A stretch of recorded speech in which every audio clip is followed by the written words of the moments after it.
The views and opinions expressed in this podcast are those of Melonie Yelvington and Kimberly Taylor and are for entertainment purposes only.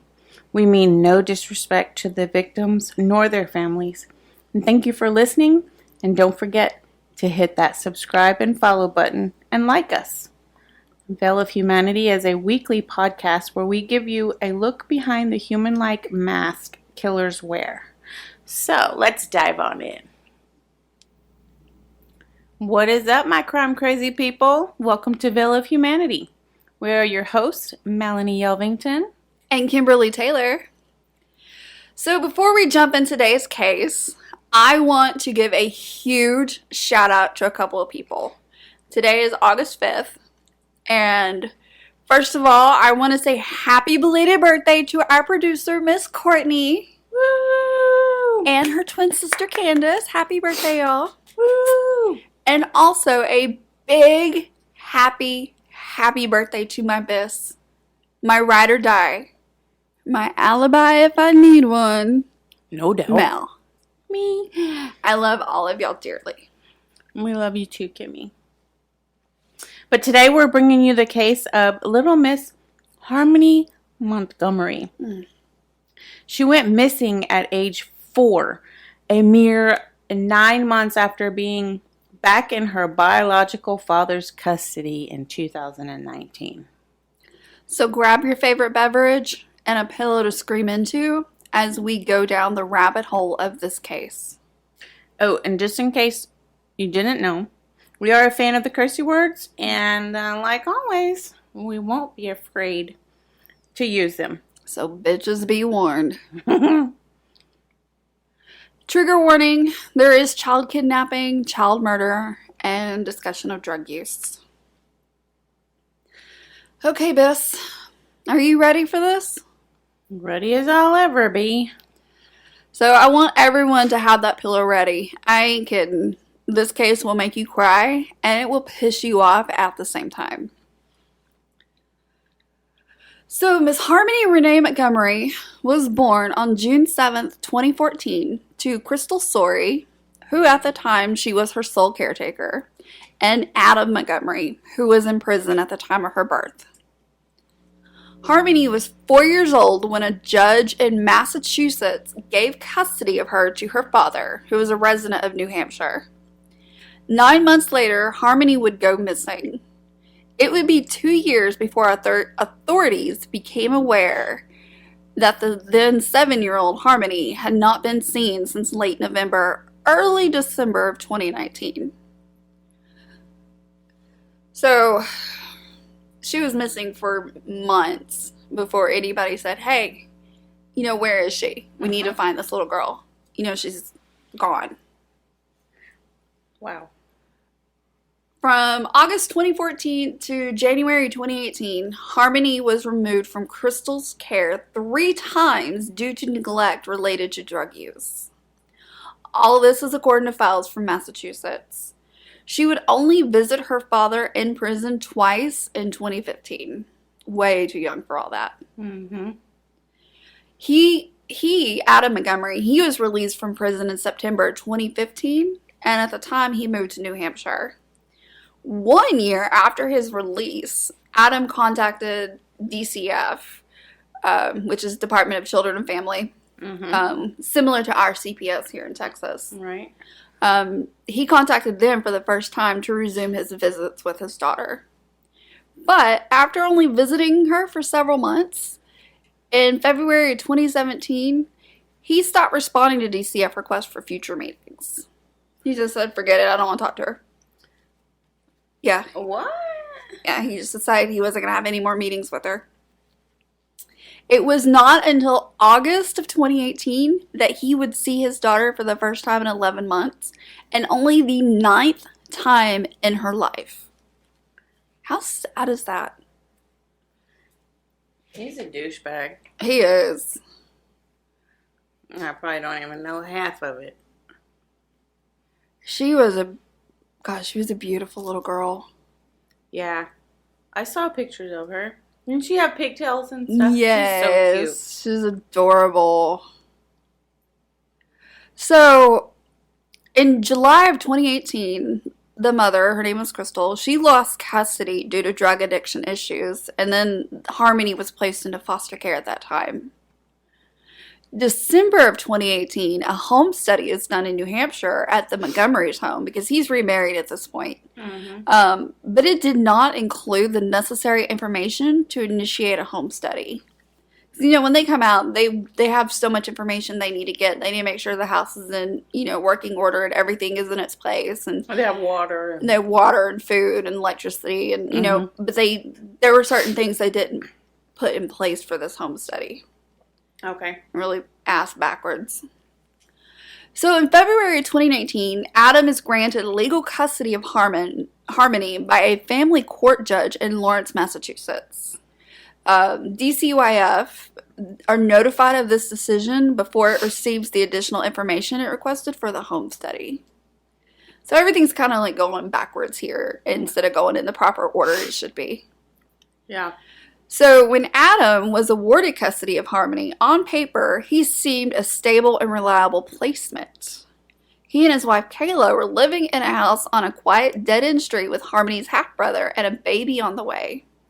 So in February of 2019, Harmony left foster care in Massachusetts and moved to New Hampshire. But things on paper aren't always reality. And I watched an interview from the foster parents that she was living in, and they loved that little girl. Yeah. They would go back and visit her, and I mean, they were devastated at having to lose her. To go to this excuse of a parent, and that's exactly what I'm going to say. He's an excuse of a parent. So the house on that quiet little dead-end street was anything but stable. Foreclosure threatened all who occupied it. A bankruptcy filing had stayed the foreclosure for several months, but ultimately failed to save the home. In April of 2019, the bankruptcy dismissed. Foreclosure proceedings began.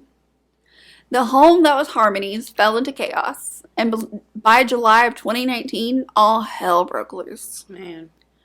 At this point, police had made several visits to the home, which was now powered only by a generator. So they didn't have electricity. Harmony was the subject of abuse allegation, and both adults had relapsed into addiction. Both adults is the mother and the father? The stepmother and the father. The stepmother. Yeah. So he's with a new wife at this point and got other kids, and both of them are now back into addiction. And I assume she's already had the baby that she was pregnant with. And at this point, yeah. Yeah. So, New Hampshire Division of Children, Youth, and Families had cleared the abuse allegation as unfounded, but put their risk level of future involvement at high risk. Yeah. Which, I never understood the investigations, and I know that the work that the social workers do, it's not easy. Yeah. I've questioned that a lot over the years, where, even Hernandez. Yes. What were all of y'all doing? That little baby needed help, and nobody helped him. Unbelievable what they looked over. And it just amazes me how they can. Yeah. How they walk into a house of known drug addicts. Or was your hands really tied? Yes. Because I don't know what kind of I don't know policy and procedure, CPS has, but they have a lot of power. They do, and I feel like the more and more the years go on, they don't have as much power as they did. Because even with my own personal dealings from having a call with my youngest and everything, they would walk in and certain people would pass a drug test, and I would know for a fact that they had just been using, and I don't understand that.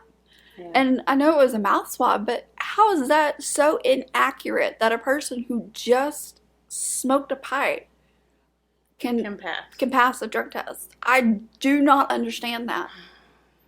It baffles me. Yeah. So, we're at late November 2019. The families vacated the home with nowhere to go. They're homeless at this point. It's reported they stayed in their cars with and without Harmony. It's the without Harmony that went unnoticed. How do you not notice a child's not there? And who's not noticing? them or people that see them on a daily basis that know they're homeless and now they're not seeing her? Oh my gosh. So it was around this time that Adam would tell Kayla he was taking Harmony to her mother's in Lowell, Massachusetts. This is the last time Kayla would see the little girl. At this point, police would narrow her disappearance to the time frame of between November 28th to December 10th of 2019. They believe that she was killed in early December. Jesus. So the family secured housing in January of 2020, and not long after, another allegation brought New Hampshire Division of Children, Youth, and Families to the home. Harmony wasn't there. Harmony wasn't reported missing either. I'm sorry, what? Wait a minute. Why was she not reported? So, in spite of a new allegation about the Montgomery family, for which there was a prior investigation, the subject of the prior investigation missing didn't seem to alarm anybody. No one was like, maybe we should do something about this. No, we're just going to ignore this fact that there's a whole child missing here. That's crazy to me. And so it was that not until September 2021 did anyone even question, where's Harmony Montgomery? That question remains unanswered.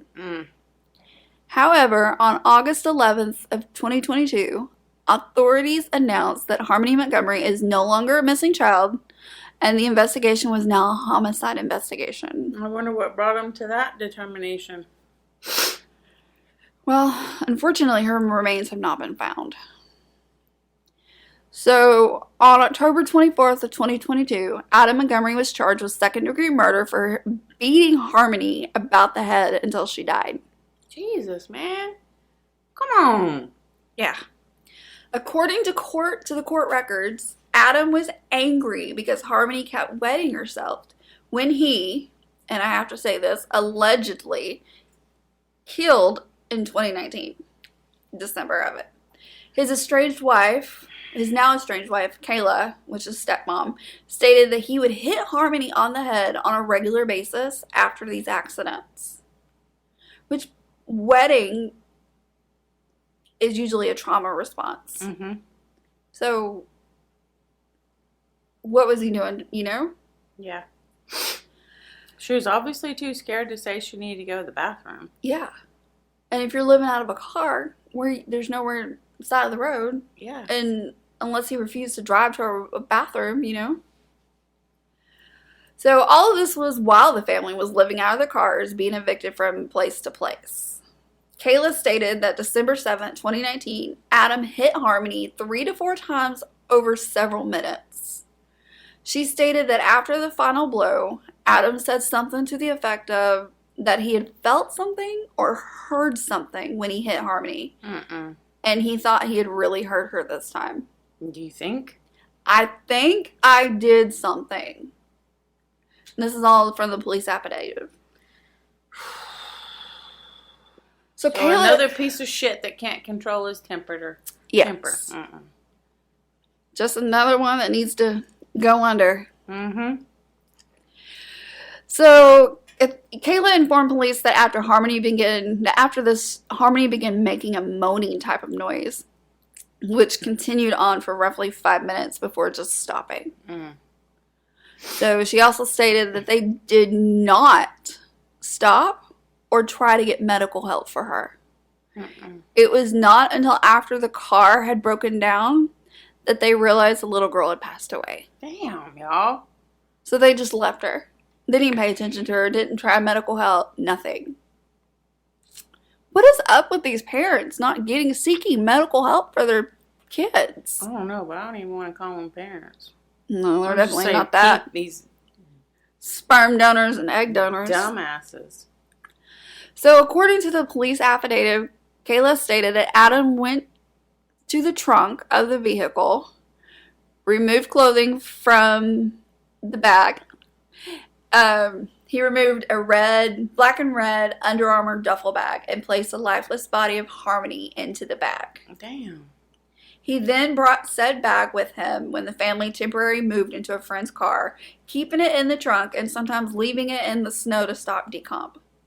So he's moving it from place to place. Her body's coming with him everywhere he goes. Kayla stated that in the months following Harmony's death, the family moved several times and Adam moved the girl's remains with them. So, where is she? Why go to all this fucking trouble knowing if you keep the remains on you, the chances of getting caught are higher? Mm-hmm. I don't understand. What?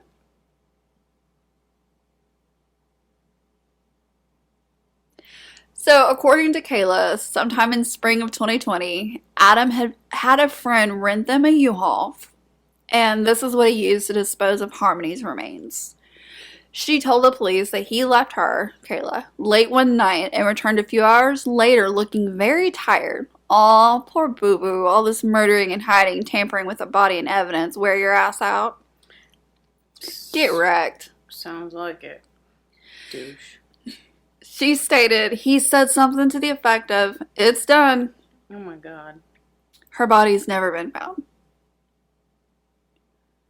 I feel like, though, if they could find the U-Haul, they could track. You know what I mean? Yeah. Like, How do they know a friend rented it? Yeah. And if you know that, then what's a friend? Who's a friend?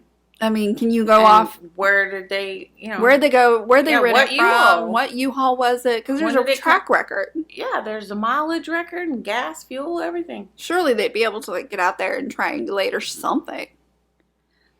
Just like they did with the piece of shit Stalk. Yep. Found out what all she drove and how many miles she went. And everywhere she went and everything. So I feel like there would, because this was 2019, 2020. Mm-hmm. And there's very technology everywhere, so. Yeah. So Kayla Montgomery pled guilty to 2 counts of perjury and has agreed to testify against her estranged husband as part of a deal with prosecutors. A star witness, if you will. A real star, all right. Somebody who knew everything but didn't say shit. Pretty much. That's a star. Yeah. Mm-hmm. So she admitted to lying under oath in May of 2020 when she told a grand jury that she last saw Harmony alive November 30th of 2019. She said that the little girl was in Adam's car as he dropped Kayla off at her job at an area Dunkin' Donuts.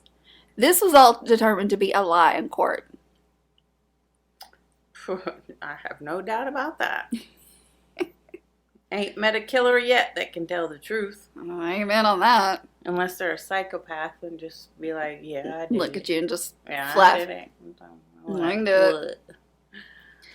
So the prosecutor stated that the defendant was not working in any Dunkin' Donuts location for any shift, neither in Goffstown nor anywhere else on November 30th of 2019, which means the defendant's testimony under oath before the grand jury on May 20th of 2022 about where she was working and the shift she was working was false.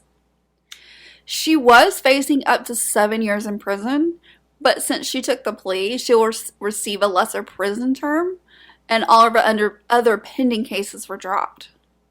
She would serve some time at New Hampshire State Prison in Concord, New Hampshire. And according to the website, harmonymontgomery.com, which I recommend everyone to go check out. It's a very, very good website. It's where I got some of my source material from. Okay. She will serve less than 1 year in prison for everything. So, I mean, I don't know. Do you think she knows where the body is?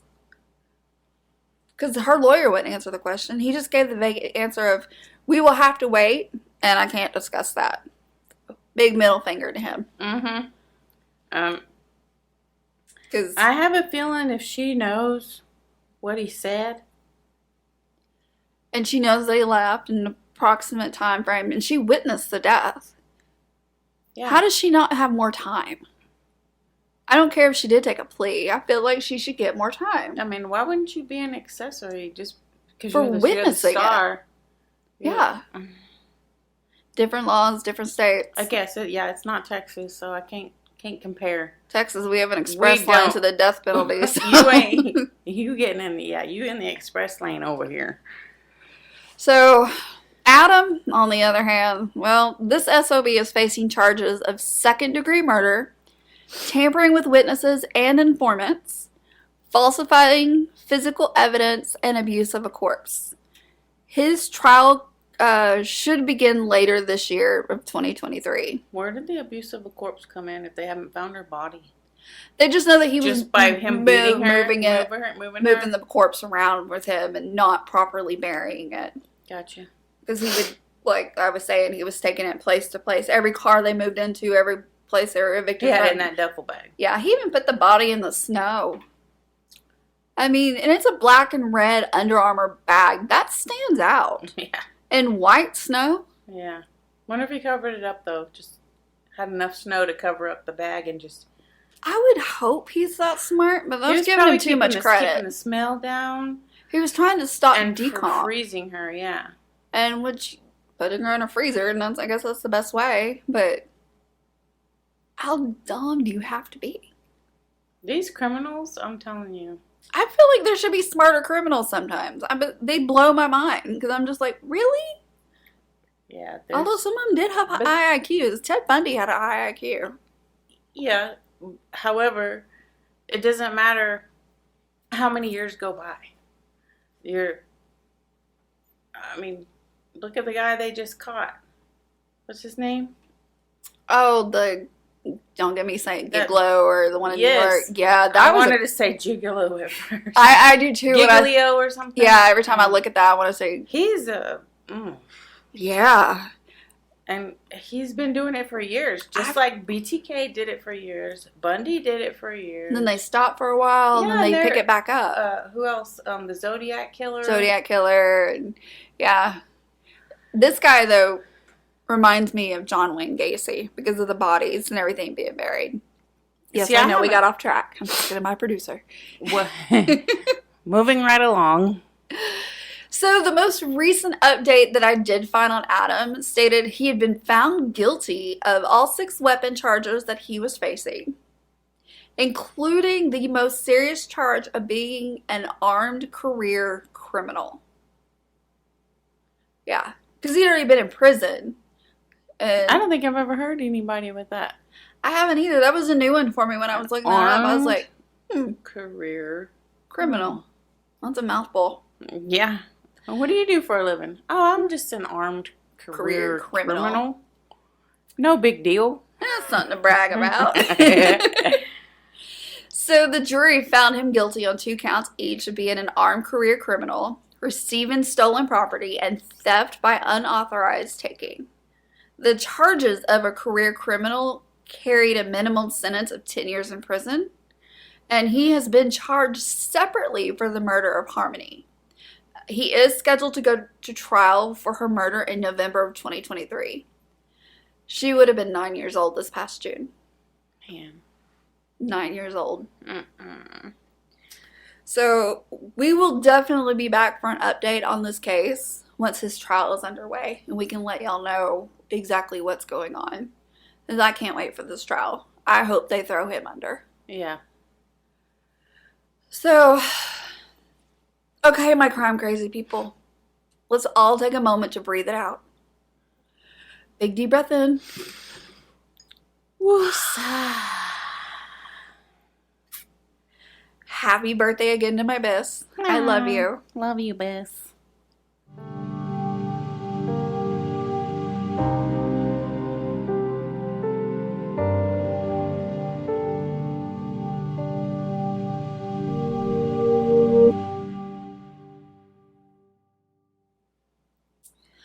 All right, my crime crazy people. We will be back next week with a brand new episode. To see all of our source material, please consult the show notes. Don't forget to click that subscribe follow button and follow us on our social media at Veil of Humanity Podcast, Instagram, YouTube, and Facebook, and we're now on TikTok. Woohoo! Hosted by Kimberly Taylor and Melonie Yelvington. Produced, music, and edited by Courtney Santos. Hey. A Bronc Bay Production. Okay, Bronc, tell them we will see them again next week.